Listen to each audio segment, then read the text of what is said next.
Assalamualaikum warahmatullahi wabarakatuh. Kami dari kelompok 6 yang beranggotakan Luciana Febrianti, NEM 195231216, Agista Fadilasari 195231217, Meira Firdani Nur Hasanah 195231219, Putri Sulistianingsih NEM 195231220, Lailia Alfi Al-Syahri NEM 195231222, Anis Yuliana NEM 195231223, Alfiana Rahmadani 195231225. Kelompok kami akan menjelaskan tentang menu manajer dalam aplikasi Zcash. Manajer adalah seseorang yang bekerja melalui orang lain dengan mengordinasikan kegiatan-kegiatan mereka guna mencapai sasaran organisasi. Seseorang yang karena pengalaman, pengetahuan, dan keterampilannya diakui oleh organisasi untuk memimpin, mengatur, mengelola, mengendalikan, dan mengembangkan kegiatan organisasi dalam rangka mencapai tujuan. Fungsi utama jabatan manajer yaitu merencanakan, mengordinasikan, dan mengendalikan seluruh aktivitas organisasi di kantor yang meliputi penghimpunan dana dari anggota dan calon anggota, serta menyalurkan dana yang merupakan kegiatan utama organisasi serta kegiatan-kegiatan yang secara langsung berhubungan dengan aktivitas utama tersebut dalam upaya mencapai target. Dengan fungsi utama tersebut, maka manajer bertanggung jawab atas A. Pekerjaan yang berorientasi pada pencapaian target, B. Terjaganya keamanan dana-dana anggota dan calon yang dihimpun dan pembiayaan yang diberikan serta seluruh aset KJKS BMT, C. Menjaga kantor agar dalam aktivitasnya senantiasa tersusunnya sasaran rencana jangka pendek, rencana jangka panjang, serta proyeksi finansial maupun non-finansial. D. Tercapainya target yang telah ditetapkan secara keseluruhan. E. Terselenggaranya penilaian presentasi kerja karyawan. F. Tercapainya lingkungan kerja yang nyaman untuk tidak lari dari visi dan misinya. G. Terevaluasi dan terrealisasinya seluruh permasalahan yang ada di dalam. H. Terbitnya laporan keuangan, laporan perkembangan pembiayaan, dan laporan mengenai penghimpunan dana anggota secara lengkap, akurat, dan sah baik harian, bulanan, maupun sesuai dengan periode yang dibutuhkan. Tugas-tugas manajer. A. Menyusun sasaran, rencana jangka pendek, rencana jangka panjang, serta proyeksi atau finansial maupun non-finansial yang mencakup 1. Menentukan sasaran dan target jangka panjang dan jangka pendek. 2. Merencanakan dan menyusun rencana kerja jangka pendek 1 tahun dan jangka panjang 3 tahun. 3. Menyusun rencana anggaran jangka pendek dan jangka panjang. 4. Mempresentasikan rencana kerja jangka panjang dan jangka pendek kepada pengurus KJKS BMT. B. Mengusahakan tercapainya target yang telah ditetapkan secara keseluruhan yang mencakup 1. Memonitor dan memberikan arahan dan masukan terhadap upaya pencapaian target. 2. Mengevaluasi seluruh aktivitas dalam rangkaian pencapaian target. 3. Menindaklanjuti hasil evaluasi. 4. Menemukan dan menentukan strategi-strategi baru dalam upaya pencapaian target. C. Menyelenggarakan penilaian prestasi kerja karyawan yang mencakup 1. Menetapkan tujuan penilaian prestasi kerja. 2. Melakukan penilaian prestasi kerja karyawan. D. Mengusahakan tercapainya lingkungan kerja yang nyaman untuk semua karyawan yang berorientasi pada pencapaian target yang mencakup 1.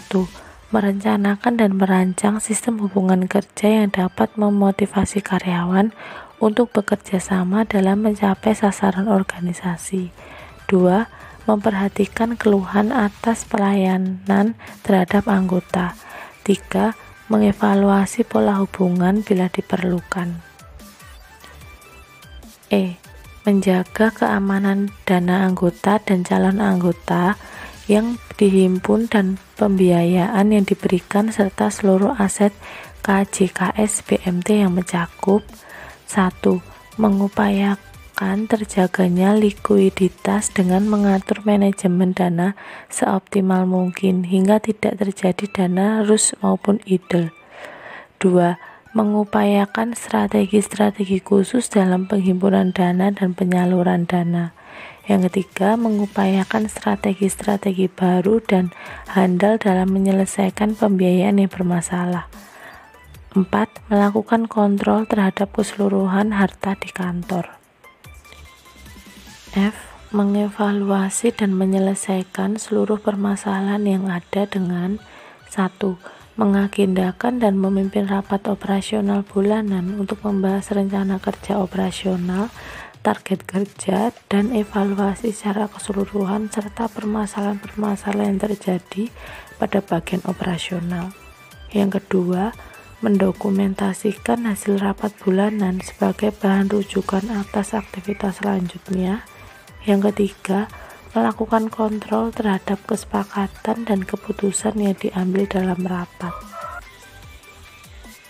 G. Menerbitkan laporan keuangan, laporan perkembangan pembiayaan, dan laporan mengenai penghimpunan dana anggota secara lengkap, akurat, dan sah baik harian, bulanan, maupun sesuai dengan periode yang dibutuhkan yang mencakup 1.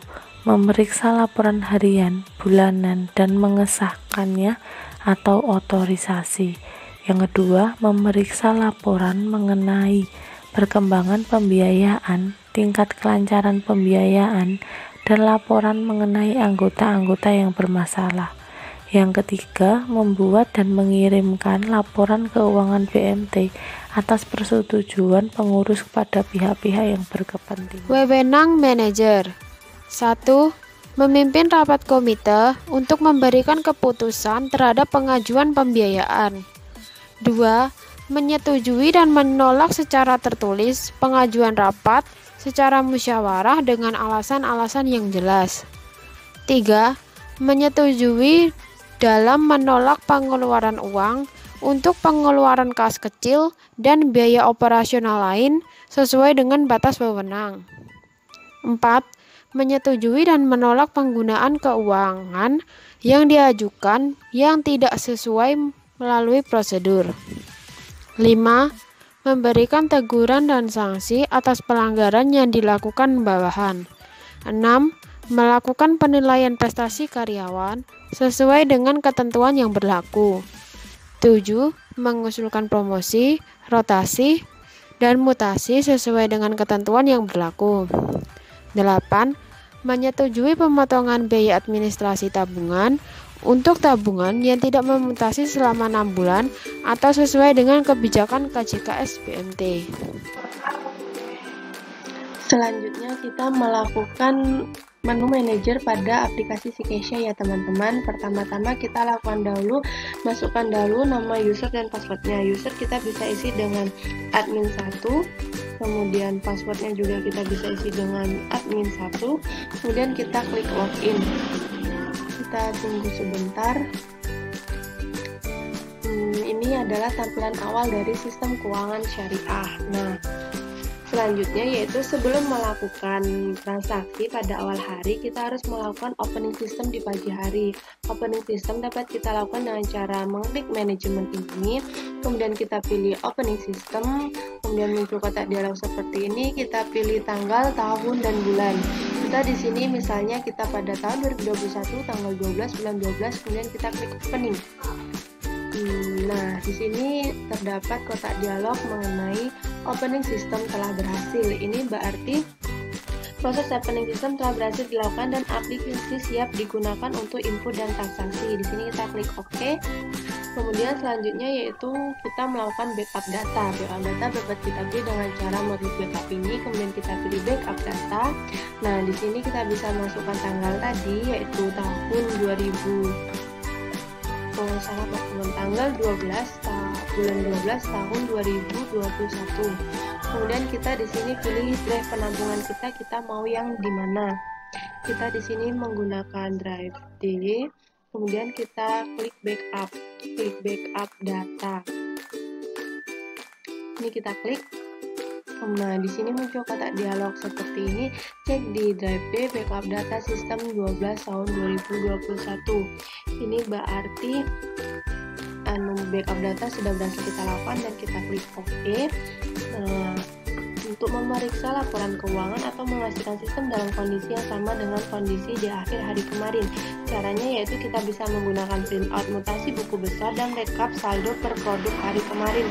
Kemudian cocokkan dengan yang ada di sistem dengan membuka. Kita buka sebentar. Kita di sini harus membuka menu akunting. Ini menu akunting ini, kemudian kita pilih display, kemudian kita pilih mutasi perkiraan, kemudian muncullah tampilan seperti ini. Pada perkiraan di sini kita bisa melakukan perkiraan data apa yang mau kita perkirakan. Kita bisa masukkan tanggal, dari tanggal berapa yang kita inginkan sampai dengan tanggal berapa. Kemudian bisa kita klik preview.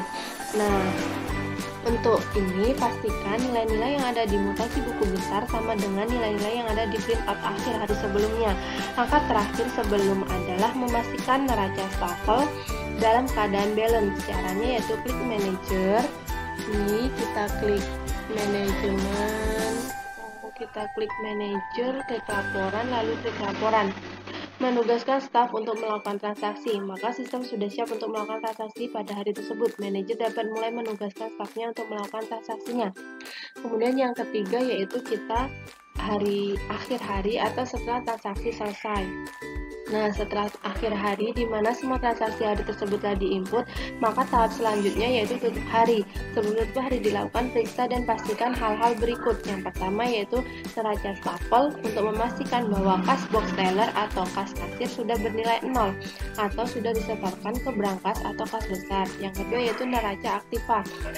Rincian aktiva untuk memastikan bahwa semua rekening antar bagian sudah bernilai 0 atau semua transaksi antar bagian sudah diposting.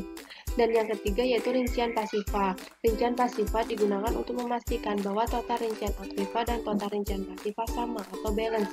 Dan yang keempat yaitu nilai yang ada di rekapitulasi rekening sama dengan nominal yang ada di rincian aktiva maupun pasifa. Nah, apabila sudah dicek semua, mutasi kas besar dan rekap saldo per produk dicetak sebagai perbandingan untuk transaksi hari berikutnya. Nah, setelah melakukan ini semuanya, kita kemudian melakukan backup data lagi dengan cara yang sama seperti di awal tadi. Kita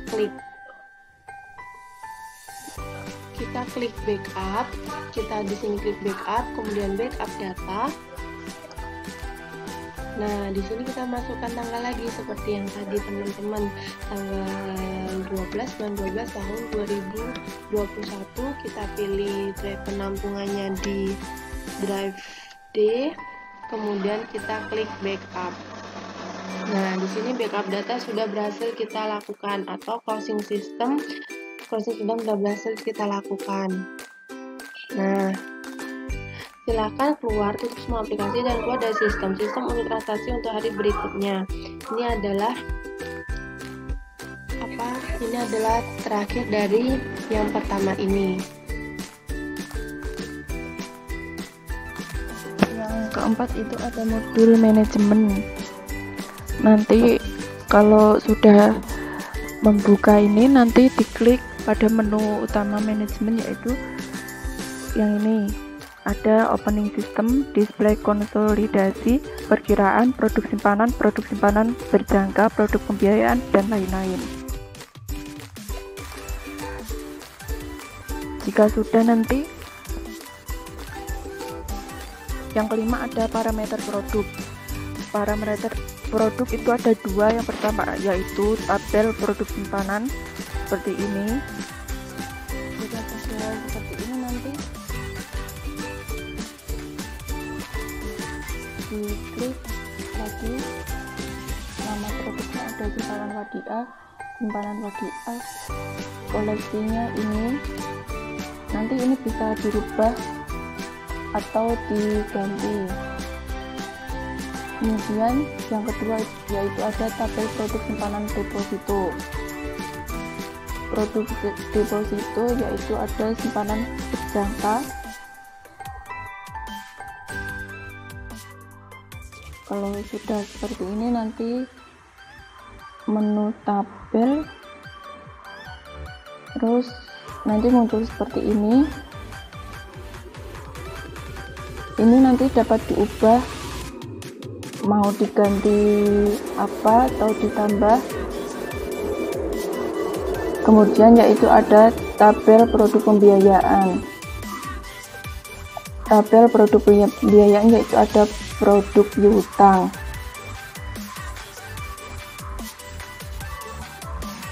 Diklik, nanti ada kode produk, nama produk, tipe akad, koneksi perkiraan, dan lain-lain. Ini nanti bisa dirubah atau ditambah.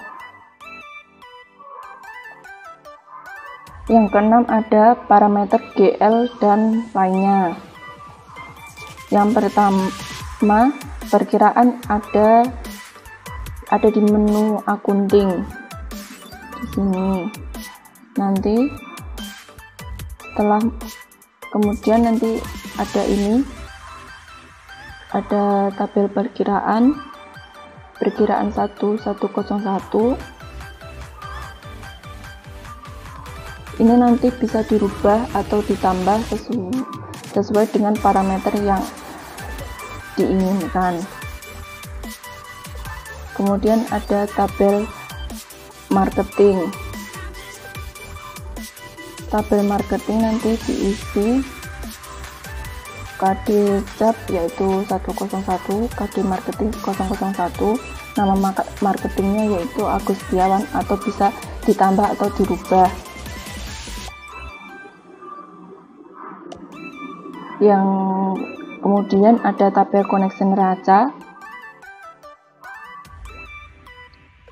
Ini juga dapat dirubah sesuai dengan parameter yang diinginkan. Yang kemudian ada tabel wilayah pasar. Wilayah pasar ini mengaktifkannya dengan mengeklik tabel wilayah pasar pada menu tabel produk dan parameter hingga tampil seperti ini. Jika sudah, nanti ditambah atau diedit, nanti diisi dengan KD Capnya 101, KD wilayah kebagiannya 02, nama wilayah bagian Surakarta. Ini nanti juga bisa dirubah atau ditambah sesuai dengan parameter yang diinginkan. Untuk langkah selanjutnya, poin E, langkah-langkah menentukan komponen pembagi perhitungan hasil. Pada tabel komponen pembagi atau aktiva produktif atau hasil simpanan berfungsi sebagai sarana untuk mengubah atau membentuk parameter-parameter yang berhubungan dengan komponen pembagi dalam perhitungan hasil simpanan. Cara mengaktifkannya pun cukup mudah. Langsung saja kita klik menu manajemen. Akan muncul beberapa tab-tab yang ada pada menu manajemen. Pilih tabel pembagi hasil. Nah, di sini, di tampilan sini akan muncul di layar si Keisha kalian tabel pendapatan dibagi. Pada tabel pendapatan dibagi itu diisikan nomor perkiraan dan NM perkiraan. Nah, ini nantinya akan diisi dengan nama produk dan nomor produk. Kita pilih pendapatan markup murabahah. Nah, begini. Tabel pendapatan dibagi sudah muncul. Maka dapat dilakukan penambahan, atau bisa kita lakukan perubahan ataupun penghapusan parameter yang Anda inginkan dengan menggunakan menu ini. Tapi ini akan saya simpan. Nah, langkah selanjutnya yaitu menentukan komponen pendapatan atau hasil simpanan. Pada tabel komponen pendapatan atau hasil simpanan berfungsi sebagai sarana untuk mengubah atau membentuk parameter-parameter yang berhubungan dengan komponen pendapatan yang akan dibagikan sebagai hasil simpanan. Cara menentukannya atau mengaktifkannya sama seperti yang pertama tadi. Klik menu manajemen, lalu tabel pendapatan dibagi. Setelah itu akan muncul tabel pendapatan dibagi seperti berikut. Nomor perkiraan sekian, nama perkiraan pendapatan markup murabahah.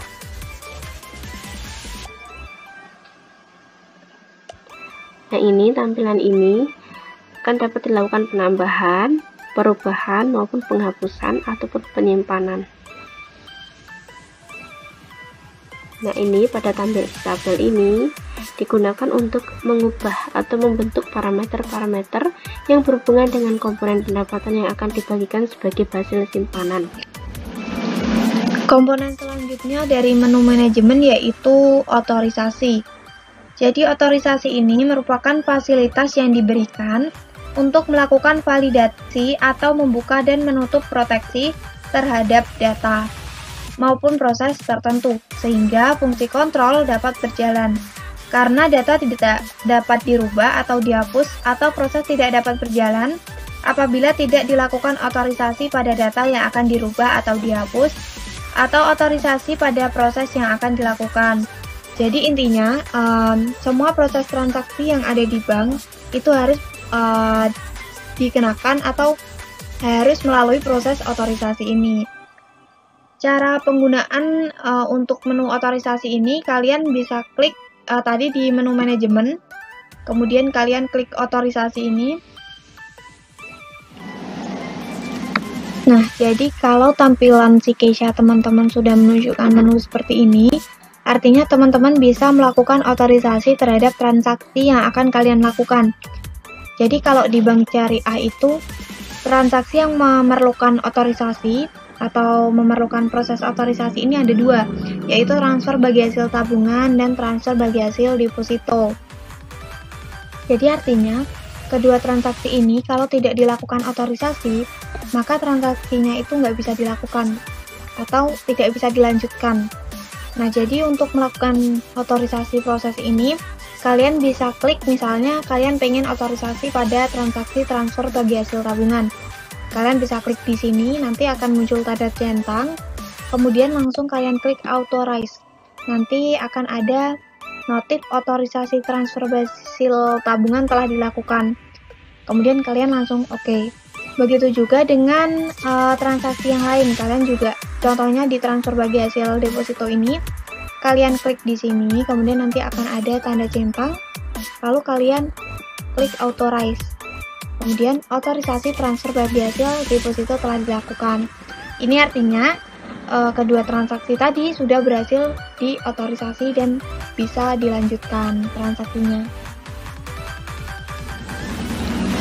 Oke, jadi itu teman-teman penjelasan dari kami selaku kelompok 6.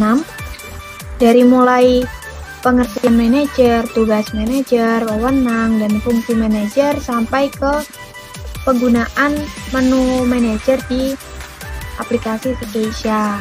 Buat teman-teman semua yang sudah menonton, terima kasih. Semoga bermanfaat. Wassalamualaikum warahmatullahi wabarakatuh.